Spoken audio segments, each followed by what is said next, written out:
ಇಲಾಖೆ ಸಚಿವರಾಗಿರುವಂತಹ ಸಂತೋಷ್ ಲಾಡ್ ಅವರ ಹುಟ್ಟುಹಬ್ಬ ಇವತ್ತು ನೇರವಾಗಿ ಅವರು ನಮ್ಮ ಜೊತೆ ಇದ್ದಾರೆ ಮಾತಾಡ್ತಾರೆ. ಸರ್, ತಮಗೆ ಮೊದಲನೇದಾಗಿ ಹುಟ್ಟುಹಬ್ಬದ ಶುಭಾಶಯಗಳು ಸರ್. Thank you. ಸರ್, ಇವತ್ತು ಈ ರೀತಿಯಾದಂಥ ಒಂದು ಒಳ್ಳೆಯ ಯೋಜನೆ ಕ್ಷೇತ್ರದ ಅಥವಾ ವಿಶೇಷ ಚೇತನರ ಕಡೆಗೆ ಬೆಳಕಾಗುವಂಥ ಯೋಜನೆ ಕೂಡ ತುಂಬ ಖುಷಿ ಆಗುತ್ತೆ. ಇಷ್ಟೆಲ್ಲ ಜನ ಸೇರಿದ್ದಾರೆ. ಸೊ ಏನು ಹೇಳಬೇಕು ಅನಿಸುತ್ತೆ, ಯಾಕಂದರೆ ಸುಮಾರು 1600 ವಿಕಲಚೇತನರಿಗೆ ನಾವು ಇದು ತ್ರಿಚಕ್ರ ವಾಹನ ಏನು ಕೊಡ್ತಾ ಇದ್ದೀವಿ. ಇದರಲ್ಲಿ ಪೆಟ್ರೋಲು ಇದೆ, ಅದು ಎಲೆಕ್ಟ್ರಿಕಲ್ ಕೂಡ ಇದೆ.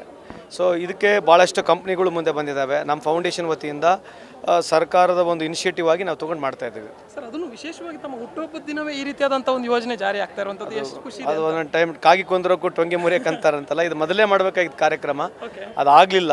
ಸೊ ಏನೋ ಇವತ್ತು ಒಂದು ಇದೇ ರೀತಿಯಾದಂಥ ನಮ್ಮ ಹುಟ್ಟಿದ ಹಬ್ಬದ ಸಂದರ್ಭದಲ್ಲಿ ಮಾಡಬೇಕಂತೇಳಿ ನಾವು ಡಿಸೈಡ್ ಮಾಡಿದ್ದೇವೆ. ತುಂಬ ಸಂತೋಷ ವ್ಯಕ್ತಪಡಿಸ್ತಾ ಇದ್ದಾರೆ. ಸಾಕಷ್ಟು ಫಲಾನುಭವಿಗಳನ್ನು ನಾವು ಈಗಾಗಲೇ ಮಾತಾಡ್ಸಿದ್ದೀವಿ, ಭಾಳ ಸಂತೋಷವನ್ನು ವ್ಯಕ್ತಪಡಿಸ್ತಾ ಇದ್ದಾರೆ.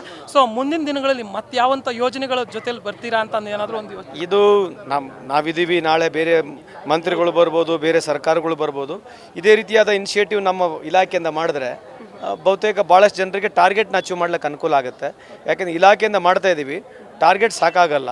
ಸೊ ಇದರಿಂದ ಒಂದು ಇನಿಷಿಯೇಟಿವ್ ಮಾಡಿದ್ರೆ ಆ ಟಾರ್ಗೆಟ್ನ ಅಚೀವ್ ಮಾಡೋಕ್ಕೆ ಅನುಕೂಲ ಆಗುತ್ತೆ. ಸೊ ಬಡವರಿಗೆ, ಅಂಗವಿಕಲರಿಗೆ, ಯಾರಿಗೆ ತೊಂದರೆ ಇದೆ ಅವ್ರ ಮೊಬಿಲಿಟಿಗೆ, ಅವರಿಗೆ ಓಡಾಡ್ಲಿಕ್ಕೆ ಅನುಕೂಲ ಆಗ್ತಕ್ಕಂಥ ಕೆಲಸ ಆಗುತ್ತೆ. ಕೊನೆ ಪ್ರಶ್ನೆ ಸರ್, ರಾಜ್ಯದಿಂದ ಅಂದರೆ ರಾಜ್ಯ ಸರ್ಕಾರದಿಂದ ಈ ರೀತಿಯಾದಂಥ ಒಳ್ಳೊಳ್ಳೆ ಯೋಜನೆಗಳು ಅದರಲ್ಲೂ ಕೂಡ ತಮ್ಮ ಇಲಾಖೆಯಿಂದ ಬರ್ತಾ ಇರುವಂಥದ್ದು ಎಷ್ಟರ ಮಟ್ಟಿಗೆ ಇದು ಸರ್ಕಾರಕ್ಕೂ ಕೂಡ ಅನುಕೂಲ ಆಗುತ್ತೆ, ಸರ್ಕಾರದ ಮೇಲೆ ವಿಶ್ವಾಸ ಇಡೋಕೆ ಅಂತ? ಅಲ್ಲ, ಒಬ್ವಿಯಸ್ಲಿ ಸರ್ಕಾರಕ್ಕೆ ಅನುಕೂಲಕ್ಕಿಂತ ಜಾಸ್ತಿ ಬಡವ್ರಿಗೆ ಅನುಕೂಲ ಆಗ್ತಕ್ಕಂಥ ಕಾರ್ಯಕ್ರಮಗಳು ಆಗ್ತಾ ಇದ್ದಾವೆ. ಸೊ ತಾವು ಕೂಡ ಹೆಚ್ಚಿನ ಮಾಹಿತಿ ಇದರಲ್ಲಿ ಮಾಧ್ಯಮದವರು ಸ್ವಲ್ಪ ಜಾಸ್ತಿ ಮಾಹಿತಿ ಕೊಡಬೇಕಂತಕ್ಕಂಥ ತಮ್ಮಲ್ಲಿ ಮನವಿ ಕೂಡ ಮಾಡ್ಕೊಳ್ತೀನಿ.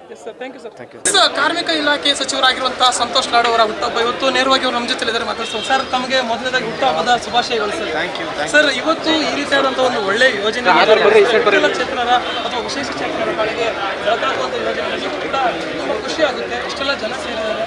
ಸೊ ಏನು ಹೇಳಬೇಕು ಅನಿಸುತ್ತೆ, ಯಾಕಂದರೆ ಸುಮಾರು 1600 ವಿಕಲಚೇತನರಿಗೆ ನಾವು ಇದು ತ್ರಿಚಕ್ರ ವಾಹನ ಏನು ಕೊಡ್ತಾ ಇದ್ದೀವಿ. ಇದರಲ್ಲಿ ಪೆಟ್ರೋಲು ಇದೆ, ಅದು ಎಲೆಕ್ಟ್ರಿಕಲ್ ಕೂಡ ಇದೆ. ಸೊ ಇದಕ್ಕೆ ಭಾಳಷ್ಟು ಕಂಪ್ನಿಗಳು ಮುಂದೆ ಬಂದಿದ್ದಾವೆ. ನಮ್ಮ ಫೌಂಡೇಶನ್ ವತಿಯಿಂದ ಸರ್ಕಾರದ ಒಂದು ಇನಿಷಿಯೇಟಿವ್ ಆಗಿ ನಾವು ತೊಗೊಂಡು ಮಾಡ್ತಾ ಇದ್ದೀವಿ. ಸರ್, ಅದನ್ನು ವಿಶೇಷವಾಗಿ ತಮ್ಮ ಹುಟ್ಟುಹಬ್ಬದ ದಿನವೇ ಈ ರೀತಿಯಾದಂಥ ಒಂದು ಯೋಜನೆ ಜಾರಿ ಆಗ್ತಾ ಇರುವಂಥದ್ದು ಎಷ್ಟು ಖುಷಿ. ಅದು ಒಂದೊಂದು ಟೈಮ್ ಕಾಗಿ ಕೊಂದ್ರಕ್ಕೂ ಟೊಂಗೆ ಮುರಿಯಕ್ಕೆ ಅಂತಾರಂತಲ್ಲ, ಇದು ಮೊದಲೇ ಮಾಡಬೇಕಾಗಿದ್ದ ಕಾರ್ಯಕ್ರಮ, ಅದಾಗಲಿಲ್ಲ.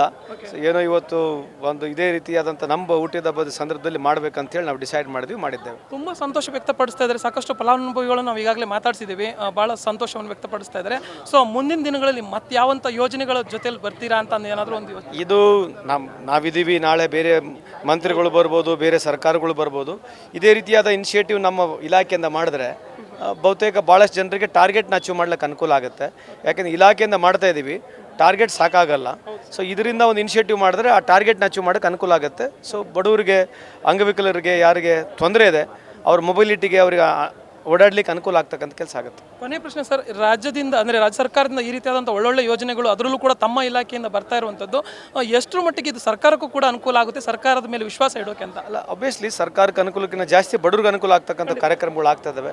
ಸೊ ತಾವು ಕೂಡ ಹೆಚ್ಚಿನ ಮಾಹಿತಿ ಇದರಲ್ಲಿ ಮಾಧ್ಯಮದವರು ಸ್ವಲ್ಪ ಜಾಸ್ತಿ ಮಾಹಿತಿ ಕೊಡಬೇಕಂತಕ್ಕಂಥ ತಮ್ಮಲ್ಲಿ ಮನವಿ ಕೂಡ ಮಾಡ್ಕೊಳ್ತೀನಿ. Thank you sir. Thank you.